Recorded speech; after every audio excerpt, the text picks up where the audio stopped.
Assalamualaikum warahmatullahi taala wabarakatuh.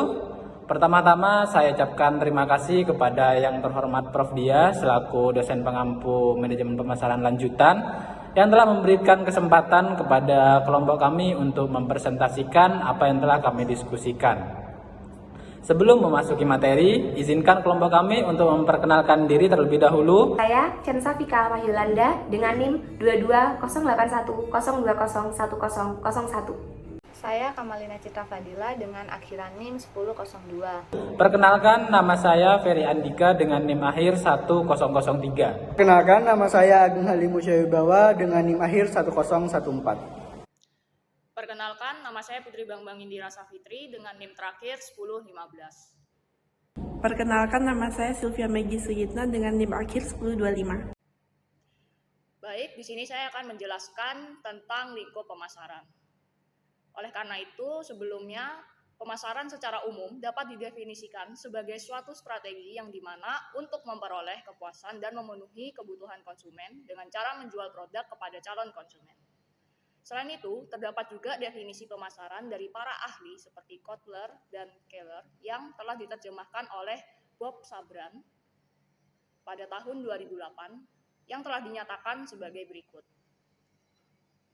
Manajemen pemasaran merupakan ilmu dan seni untuk memilih pasar sasaran dan mendapatkan, memelihara, serta menumbuhkan pelanggan dengan menciptakan, menghantarkan, dan mengkomunikasikan nilai pelanggan yang unggul. Di era sekarang ini, fokus pemasaran adalah untuk meningkatkan kehidupan dan kualitas hidup seseorang melalui strategi yang efisien. Penting untuk melakukan pemasaran dengan cara yang efisien dan efektif agar produk atau layanan dapat berhasil dipromosikan kepada konsumen.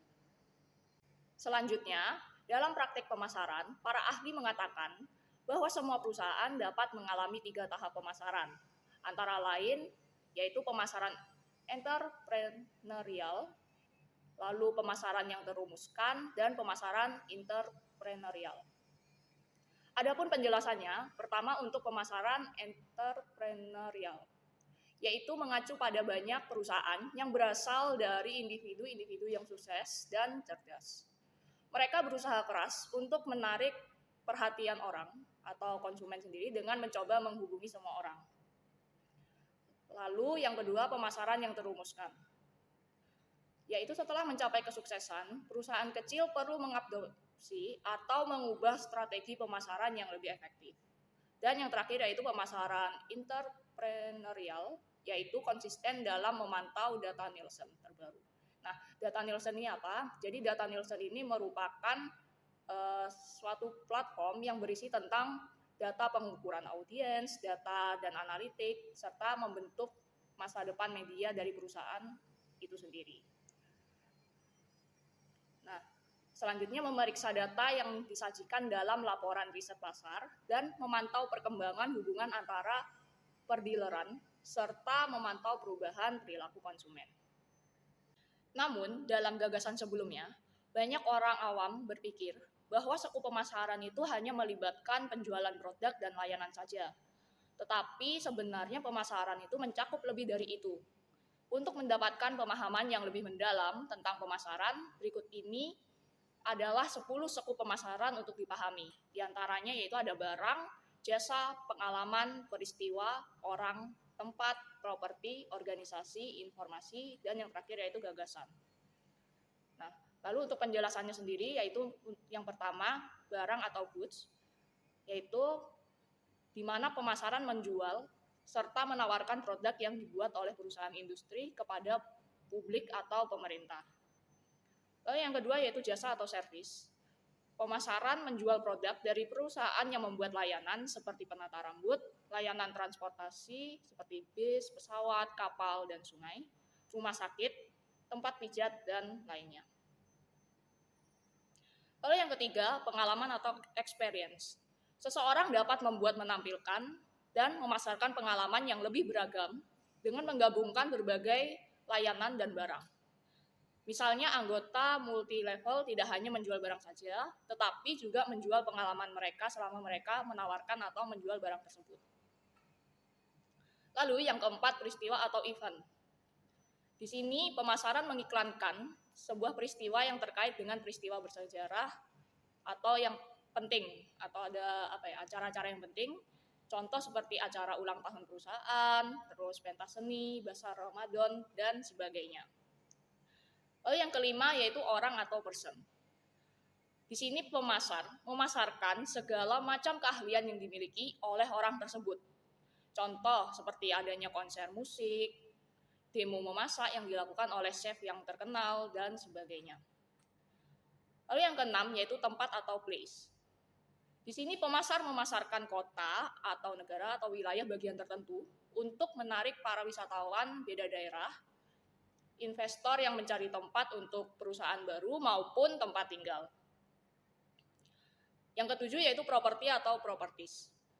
Properti adalah sesuatu yang dapat kita miliki seperti rumah atau uang yang kita simpan dalam bentuk saham atau obligasi.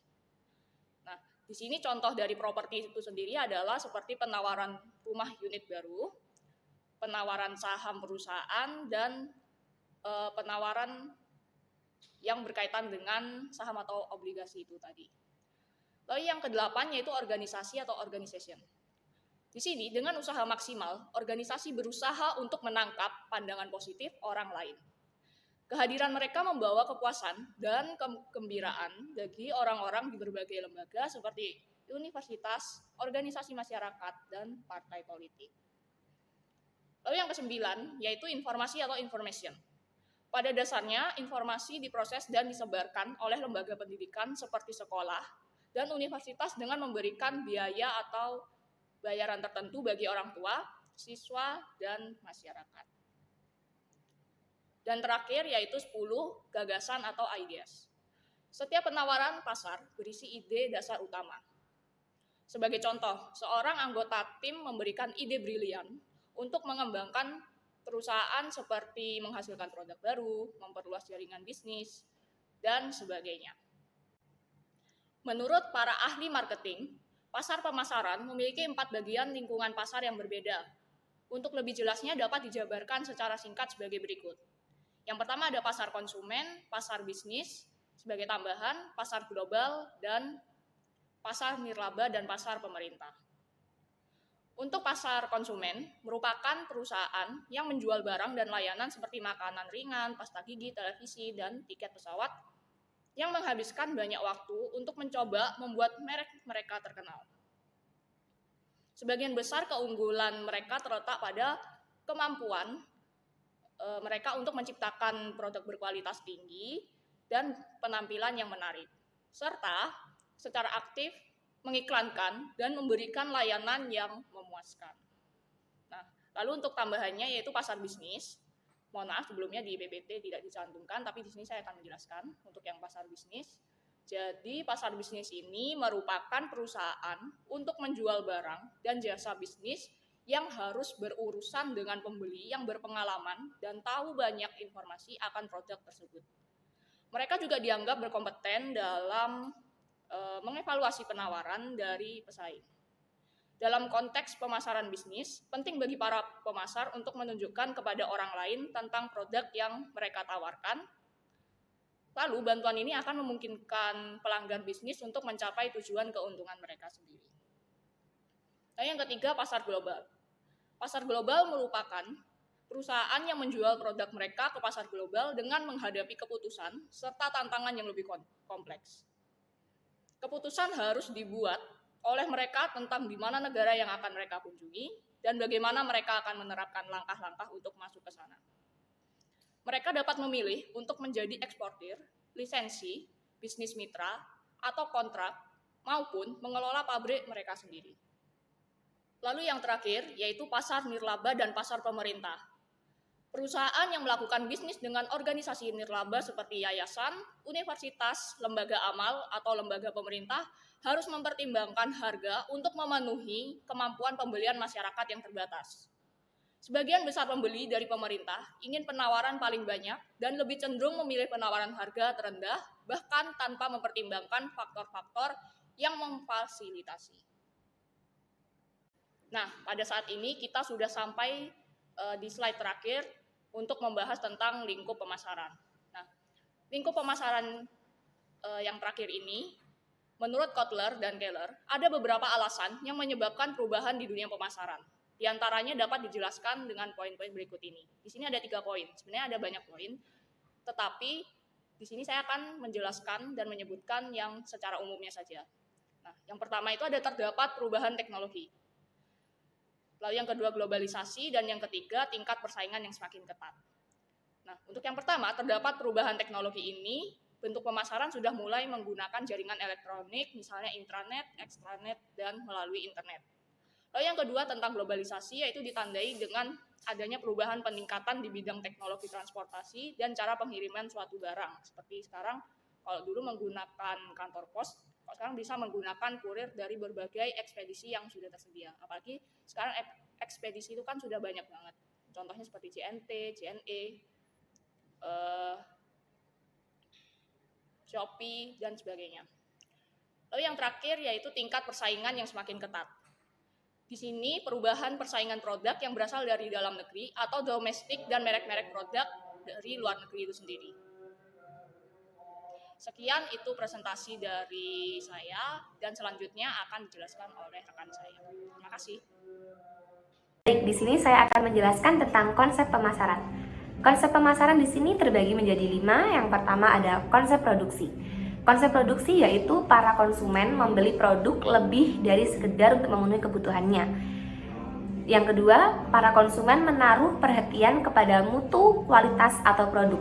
Yang ketiga, para konsumen mengetahui tinggi rendahnya mutu atau kualitas maupun perbedaan-perbedaan dalam penampilannya di antara berbagai merek yang bersaing. Yang kedua ada konsep penjualan. Konsep penjualan di sini terbagi menjadi 3. Yang pertama, para konsumen mempunyai kesamaan menolak pembelian barang-barang yang tidak penting. Yang kedua, para konsumen bisa dihimbau supaya lebih jeli membeli dan memilih aneka macam indera kenaikan pangkat penjualan.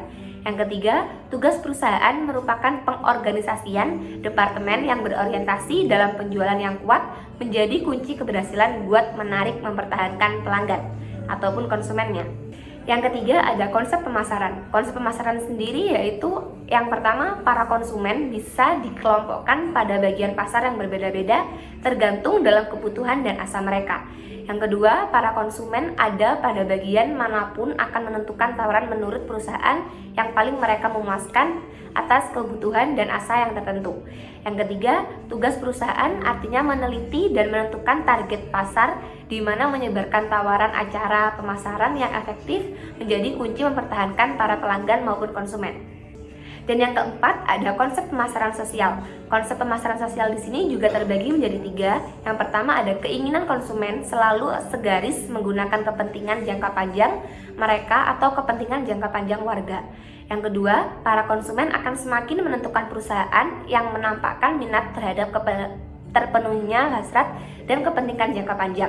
Yang ketiga, ada tugas perusahaan merupakan melayani pasar target menggunakan membentukkan kepuasan, hasrat, dan sekaligus memenuhi kesejahteraan konsumen. Oke, jadi realitas pemasaran baru.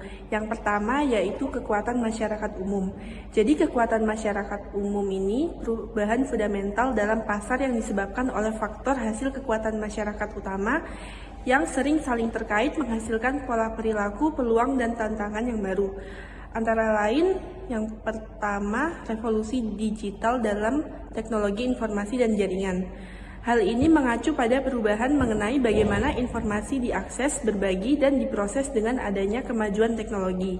Hal tersebut menciptakan adanya era baru informasi, di mana produksi menjadi lebih akurat, komunikasi menjadi lebih terarah, dan harga menjadi lebih relevan sesuai kebutuhan pasar. Yang kedua yaitu fenomena global. Jadi globalisasi ini merupakan fenomena di mana terdapat batasan-batasan geografis dan politis yang semakin terlampaui oleh adanya perkembangan dalam teknologi dan komunikasi. Hal ini memungkinkan produk untuk dipasarkan ke negara-negara dengan mudah dan konsumen juga memiliki akses yang lebih besar terhadap barang dan jasa tersebut. Lalu langkah deregulasi. Deregulasi ini upaya untuk pemerintah mengurangi adanya regulasi atau aturan dalam industri tertentu. Tujuannya untuk mendorong terciptanya persaingan yang sehat dan memberi peluang pertumbuhan yang besar untuk pelaku bisnis. Lalu proses privatisasi. Privatisasi ini terjadi saat perusahaan yang sebelumnya dimiliki oleh pemerintah diubah menjadi milik swasta. Langkah tersebut diambil dengan tujuan meningkatkan efisiensi operasional dan kinerja perusahaan melalui manajemen yang lebih fleksibel. Lalu peningkatan tingkat persaingan. Hal ini merujuk pada persaingan yang semakin intens di antara produsen merek, baik merek lokal atau asing, yang bersaing dengan ketat yang mengakibatkan biaya promosi menjadi lebih tinggi dan keuntungan menjadi lebih rendah. Lalu konvergensi dalam industri. Konvergensi dalam industri ini terjadi saat batas-batas tradisional antar industri berubah atau menghilang yang disebabkan karena perusahaan menyadari adanya peluang antara dua atau lebih industri yang berbeda. Lalu tanggapan konsumen. Hal ini menggambarkan bagaimana konsumen merespon strategi pemasaran dan periklanan. Jika mayoritas konsumen mempunyai pandangan yang negatif pada pemasaran, hal tersebut dapat mempengaruhi bagaimana perusahaan berinteraksi dengan konsumen. Lalu perubahan dalam sektor eceran. Perubahan dalam sektor ini mencerminkan adanya transformasi dalam cara pengecer menjalankan bisnis. Pengecer kecil akan kalah bersaing dengan pengecer besar atau bisnis online. Lalu yang terakhir, disintermediasi. Hal ini mengacu pada pengurangan atau eliminasi perantara dalam rantai distribusi barang dan jasa. Hal ini disebabkan karena perkembangan perusahaan online yang dapat menghubungkan produsen secara langsung dengan konsumen. Yang kedua yaitu kemampuan baru konsumen. Jadi saat ini konsumen cenderung menganggap perbedaan antara produk yang satu dan yang lain itu kecil, yang mengakibatkan loyalitas terhadap merek menjadi menurun.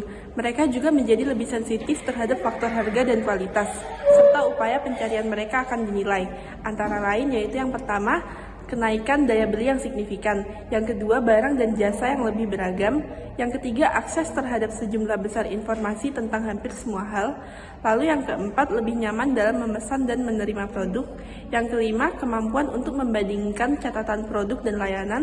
Lalu yang terakhir, pengaruh yang lebih besar dalam mempengaruhi teman dalam media sosial dan opini publik.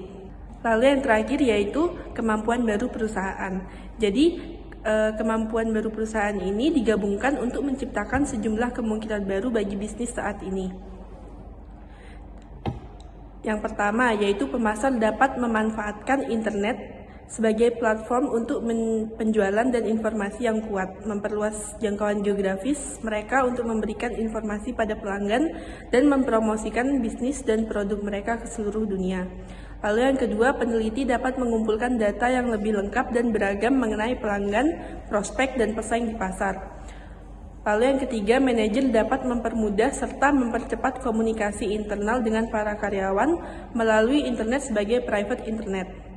Lalu, perusahaan juga dapat memfasilitasi dan mempercepat komunikasi eksternal antara pelanggan dengan menciptakan rumor secara online dan offline melalui duta merek dan komunitas pengguna.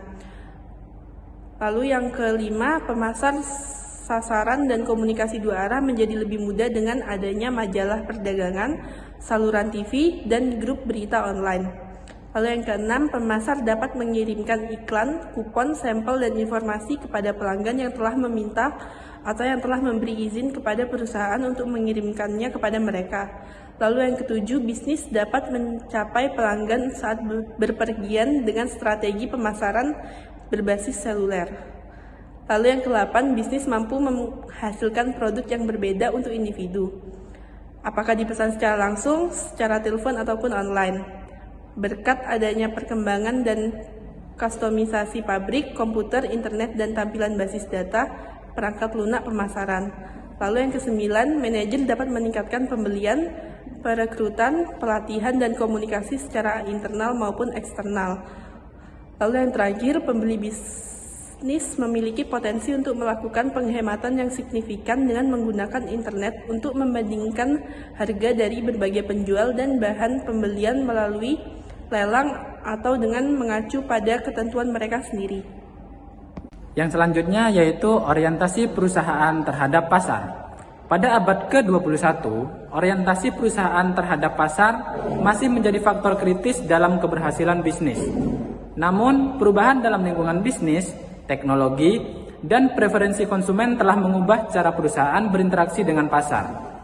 Berikut beberapa orientasi perusahaan dalam abad ke-21.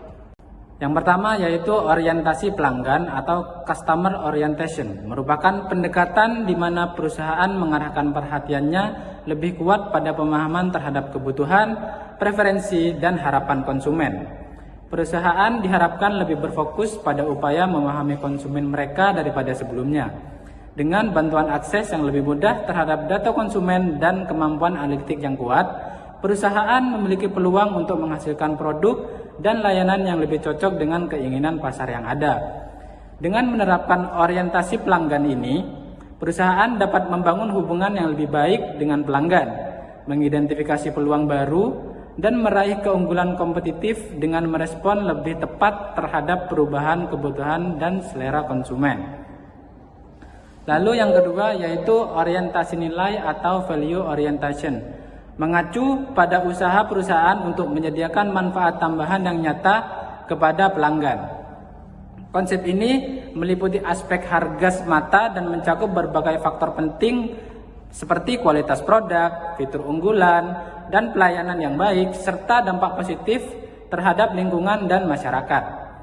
Penting bagi perusahaan untuk tidak hanya fokus pada menawarkan produk atau layanan dengan harga yang kompetitif, tetapi juga untuk menghadirkan nilai yang lebih bagi pelanggan. Hal ini dapat dicapai dengan memastikan bahwa produk yang ditawarkan memiliki standar kualitas yang tinggi, fitur-fitur yang memenuhi kebutuhan pelanggan, serta layanan pelanggan yang responsif dan memuaskan. Lalu yang ketiga yaitu orientasi inovasi atau innovation orientation, pendekatan atau sikap yang diadopsi oleh perusahaan dalam menghadapi perkembangan teknologi yang cepat. Perkembangan teknologi yang begitu pesat mendorong perusahaan untuk tetap berinovasi guna menjaga daya saing dan relevansi di pasar. Dalam konteks ini, perusahaan berusaha untuk merespon tren-tren baru dan peluang-peluang yang muncul dengan cara mengembangkan produk-produk baru, layanan-layanan baru, atau bahkan merancang model bisnis yang unik sesuai dengan kebutuhan pasar. Lalu yang keempat yaitu orientasi kompetitif atau competitive orientation. Orientasi kompetitif adalah suatu pendekatan bisnis di mana perusahaan menghadapi intensitas persaingan yang meningkat dalam era abad ke-21. Dalam konteks ini, perusahaan diharapkan untuk melakukan analisis mendalam terhadap pesaing-pesaingnya dengan teliti.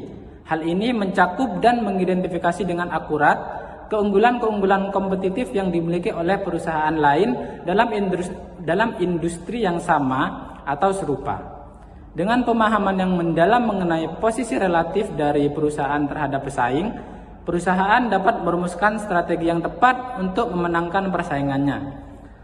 Lalu yang kelima yaitu orientasi berkelanjutan atau sustainability orientation. Perusahaan yang menganut pendekatan ini akan meraih manfaat jangka panjang dengan memperhitungkan dampaknya terhadap masyarakat, lingkungan, dan aspek etika dalam seluruh aktivitas bisnisnya. Dengan mengadopsi orientasi berkelanjutan, perusahaan berupaya untuk tidak hanya mencari keuntungan finansial, tetapi juga menjaga keseimbangan antara pertumbuhan ekonomi, kesejahteraan sosial, dan kelestarian lingkungan. Ini mencakup tindakan seperti mengurangi jejak karbon, mendukung inisiatif sosial, mengelola limbah secara bertanggung jawab, dan memastikan praktik bisnis yang adil dan etis. Lalu yang keenam yaitu orientasi jaringan atau network orientation. Perusahaan harus membangun kemitraan yang kuat dengan berbagai pihak seperti pemasok, mitra teknologi, dan komunitas bisnis. Dalam era yang penuh keterhubungan seperti sekarang, keberhasilan suatu perusahaan tidak hanya tergantung pada upaya internalnya, tetapi juga pada kemampuannya untuk berkolaborasi dengan pemasok, mitra teknologi, dan komunitas bisnis secara efektif. Konsep ini mengakui bahwa kolaborasi dan kerjasama yang baik dengan berbagai entitas di sekitarnya dapat membawa manfaat yang signifikan. Yang ketujuh yaitu orientasi digital atau digital orientation. Perusahaan-perusahaan kini dituntut untuk mengambil langkah-langkah dalam mengadopsi teknologi-teknologi inovatif seperti analitik data, kecerdasan buatan atau AI, dan pemasaran digital. Dengan melakukan ini, mereka dapat meningkatkan pemahaman terhadap perilaku konsumen secara lebih mendalam, mengoptimalisasi berbagai proses bisnis, serta merambah pasar-pasar yang lebih luas dan beragam. Lalu yang kedelapan yaitu orientasi dampak sosial atau social impact orientation. Orientasi dampak sosial menggambarkan fenomena di mana konsumen semakin memperhatikan dan memprioritaskan nilai-nilai sosial serta etika yang dianut oleh sebuah perusahaan.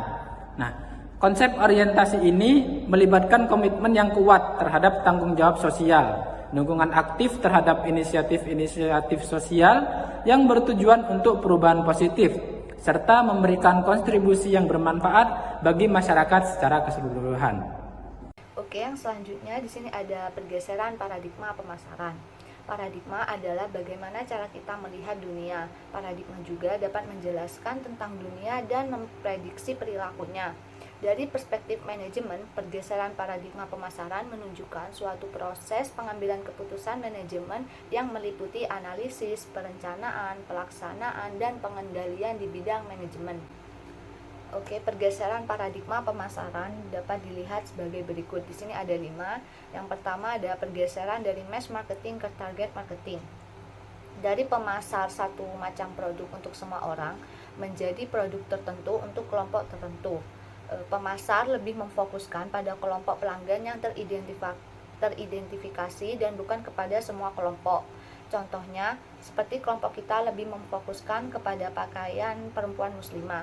Jadi kita hanya memfokuskan untuk membuat baju seperti gamis dan juga kaftan. Yang kedua, di sini ada pergeseran dari mass marketing ke interaktif marketing. Dari layanan pemasaran ke konsumen massal hingga layanan pemasaran yang diberikan oleh semua staf dan karyawan perusahaan hingga pelanggan yang menciptakan hubungan dekat satu sama lain secara individual. Contohnya itu seperti perusahaan yang akan mencantumkan nama konsumen di dalam strategi pemasarannya, dan dapat juga dilakukan sebuah kostumisasi lainnya dalam produk yang masuk ke dalam kategori terbatas atau limited edition. Yang ketiga, di sini ada pergeseran dari transaction marketing ke relationship marketing. Dari pemasaran yang bertujuan untuk menciptakan transaksi menjadi pemasar yang menciptakan jalinan hubungan jangka panjang dengan pelanggan dengan cara membangun kepercayaan pelanggan, mengidentifikasi kebutuhan pelanggan, meningkatkan kepuasan pelanggan, mendorong loyalitas pelanggan, dan mengurangi biaya pemasaran. Salah satu contohnya itu membuat program loyalitas pelanggan. Program loyalitas pelanggan ini hampir sama seperti kartu keanggotaan. Jadi perusahaan dapat mengajak pelanggan untuk mengumpulkan poin sebanyak mungkin yang nantinya poin tersebut dapat ditukarkan dengan kupon diskon, cashback, dan berbagai keuntungan lainnya. Dan yang keempat, di sini ada pergeseran dari konvensional customer ke green customer. Dari customer yang belum menghendaki produk-produk yang ramah lingkungan menjadi konsumen yang peduli dan menghendaki produk-produk ramah lingkungan. Contohnya itu green customer terdapat dalam brand produk perawatan dan kecantikan The Body Shop yang menggunakan konsep pemasaran ramah lingkungan pada bahan baku produk dan kemasan mereka. Selain itu juga, mereka aktif dalam melakukan kampanye kepada para konsumen tentang pentingnya kesadaran lingkungan di era globalisasi saat ini. Dan The Body Shop berkomitmen untuk mengelola sampah yang dihasilkan agar tidak mencemari lingkungan. Dan yang terakhir, pergeseran dari traditional marketing system ke customer engineering. Perencanaan pelanggan melibatkan 6 langkah. Yang pertama ada menganalisis pelanggan, yang kedua mengembangkan database yang lengkap, yang ketiga menyiapkan rencana penjualan yang layak, yang keempat membentuk staf penjualan langsung, dan yang terakhir merealisasikan tahapan-tahapan di muka dengan melakukan pengukuran. Baik, yang pertama di sini saya akan menjelaskan terkait peranan pemasaran. Baik teman-teman, jadi peranan pemasaran merujuk kepada serangkaian aktivitas strategik yang dilakukan oleh suatu organisasi untuk memahami, menarik, mengkomunikasikan, dan memenuhi kebutuhan serta keinginan pelanggan dengan tujuan akhir meningkatkan penjualan produk atau jasa yang ditawarkan. Dan peranan ini mencakup berbagai kegiatan mulai dari penelitian pasar, pengembangan produk, penetapan harga, promosi, distribusi, hingga pelayanan pelanggan. Baik, selanjutnya di sini saya akan menjelaskan tentang apa saja sih peranan pemasaran. Yang pertama ada peranan pemasaran nilai. Jadi pemasaran nilai adalah pendekatan di mana perusahaan berfokus pada penyampaian nilai yang signifikan kepada pelanggan melalui produk atau layanan yang ditawarkan. Konsep ini mengacu pada kemampuan perusahaan untuk memenuhi kebutuhan dan keinginan pelanggan serta menciptakan produk atau layanan yang memberikan manfaat dan solusi yang melebihi apa yang ditawarkan oleh pesaing. Dengan memahami hal ini, perusahaan dapat merancang produk atau layanan yang tidak hanya memenuhi harapan pelanggan, namun juga memberikan nilai yang lebih besar. Yang kedua ada pemasaran hubungan. Jadi pemasaran hubungan merupakan pendekatan di mana perusahaan berfokus pada pembangunan dan pemeliharaan hubungan jangka panjang dengan pelanggan. Dalam pemasaran hubungan, perusahaan tidak hanya berusaha untuk menjual produk satu kali, namun juga berinvestasi dalam interaksi berulang dengan pelanggan, memahami kebutuhan mereka seiring waktu, dan memberikan nilai tambahan yang konsisten. Pemasaran hubungan juga berfokus pada menciptakan loyalitas pelanggan dan memperpanjang masa hidup pelanggan dalam ekosistem bisnis perusahaan. Baik, yang selanjutnya apa saja peranan pemasaran nilai? Yang pertama, peranan pemasaran nilai itu dapat menarik perhatian pelanggan. Jadi pemasaran nilai memiliki peran dalam menarik perhatian pelanggan dengan mengkomunikasikan manfaat unik, produk atau pelayanan perusahaan dengan menekankan manfaat yang diberikan seperti solusi efektif bagi masalah atau pengalaman pelanggan yang memuaskan. Dan pemasaran nilai membantu memikat calon pelanggan. Melalui komunikasi yang jelas dan relevan, perusahaan dapat menggambarkan mengapa produk atau layanan mereka layak dibeli dan membangun minat dan mendorong tindakan pembelian lebih singkat dan mudah dipahami. Yang kedua, dapat membantu penyusunan penawaran. Jadi pemasaran nilai juga dapat membantu dalam mengidentifikasi faktor-faktor yang membuat produk atau layanan menjadi unik dan bernilai bagi pelanggan. Hal ini memungkinkan untuk menyusun penawaran yang menggambarkan manfaat khusus yang akan mereka terima. Yang ketiga yaitu dapat membantu segmentasi pasar. Pemasaran nilai dapat membantu untuk menyesuaikan pesan dan strategi pemasaran sehingga lebih sesuai dan berhasil dengan memahami karakteristik dan preferensi kelompok target. Hal ini dapat mengarahkan upaya pemasaran supaya lebih tepat dan menghasilkan daya tarik yang lebih besar serta membangun hubungan yang lebih kuat dengan pelanggan pesaing. Yang keempat yaitu pemasaran nilai memiliki peran signifikan dalam menginovasi produk yang mana layanan yang menyajikan solusi yang lebih superior dan memberikan manfaat yang lebih besar kepada mereka. Dan dengan fokus pada penciptaan nilai tambahan, strategi ini mendorong perusahaan untuk merancang produk yang lebih efektif dalam memenuhi harapan pelanggan. Dan yang terakhir yaitu pemasaran nilai juga memiliki peran dalam menetapkan harga. Karena ketika pelanggan merasa nilai yang mereka dapat itu sebanding dengan harga yang dibayarkan, mereka cenderung lebih bersedia untuk membayar lebih dengan mengutamakan pemberian nilai ekstra yang memenuhi harapan pelanggan. Dan perusahaan dapat merencanakan harga produk atau layanan secara adil dan sejalan dengan manfaat yang diberikan. Selanjutnya peranan pemasaran hubungan. Peranan yang pertama yaitu pemasaran hubungan ini dapat membantu hubungan yang kuat. Jadi pemasaran hubungan memiliki peranan penting dalam membangun hubungan yang kuat dengan pelanggan. Hal ini melibatkan interaksi berkelanjutan dan pelayanan yang berkualitas tinggi yang akhirnya membuat pelanggan merasa dihargai. Dan dengan demikian mereka cenderung menjaga hubungan bisnis dalam jangka panjang dan membangun loyalitas yang kuat. Yang kedua, peranan untuk membantu pengelolaan interaksi pelanggan. Jadi pemasaran hubungan berperan untuk memahami preferensi dan kebutuhan pelanggan sehingga perusahaan dapat memberikan solusi yang lebih sesuai dan mendalam. Dengan adanya pemasaran, hubungan dapat membuat perusahaan untuk mendengarkan dengan cermat, merespon dengan tepat, dan menggunakan informasi ini untuk merancang produk atau layanan yang lebih cocok serta menjaga hubungan yang kuat dengan pelanggan. Yang ketiga, peranan pemasaran hubungan dapat membantu menetapkan basis pelanggan. Melalui pemasaran hubungan, perusahaan dapat membangun dan memperkuat ikatan dengan pelanggan yang telah mengadopsi produk atau layanan perusahaan secara berlangganan. Dengan menjalin hubungan yang kuat dan positif, perusahaan dapat menciptakan loyalitas yang menjaga pelanggan supaya tetap setia. Dan selain itu, melalui komunikasi yang terus-menerus, pelayanan yang memuaskan, dapat menanggulangi resiko pelanggan beralih ke pesaing dan meminimalisir resiko tersebut. Karena mereka merasa dihargai dan puas dengan pengalaman yang mereka dapatkan, pada gilirannya mengurangi motivasi untuk mencari alternatif sehingga menetapkan basis pelanggan yang stabil dan terus menguat menjadi tujuan utama dalam pemasaran hubungan. Yang keempat, peranan untuk membantu dengan adanya pemasaran hubungan yang sukses. Perusahaan dapat membangun ikatan yang mendorong pelanggan untuk menjadi pendukung setia, yang artinya pelanggan yang merasa puas dan memiliki pengalaman positif akan lebih cenderung memberikan rekomendasi kepada teman keluarga atau rekan mereka juga yang lebih mungkin untuk melakukan pembelian ulang dari jangka waktu yang lebih lama. Dan peranan yang terakhir yaitu pemasaran hubungan juga dapat berperan dalam mengembangkan program loyalitas yang memberikan insentif kepada pelanggan supaya terus memilih untuk bertransaksi dengan bisnis kita. Program ini memungkinkan untuk mencakup berbagai manfaat seperti diskon khusus, penghargaan, atau sistem poin yang bisa ditukarkan dengan memiliki program loyalitas yang efektif, dan perusahaan dapat menciptakan hubungan yang lebih erat dengan pelanggan.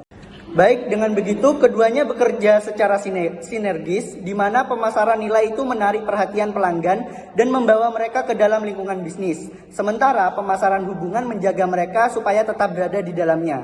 Dan secara keseluruhan, peran pemasaran nilai dan pemasaran hubungan membentuk fondasi untuk mencapai kesuksesan jangka panjang dengan memprioritaskan kepuasan dan loyalitas pelanggan.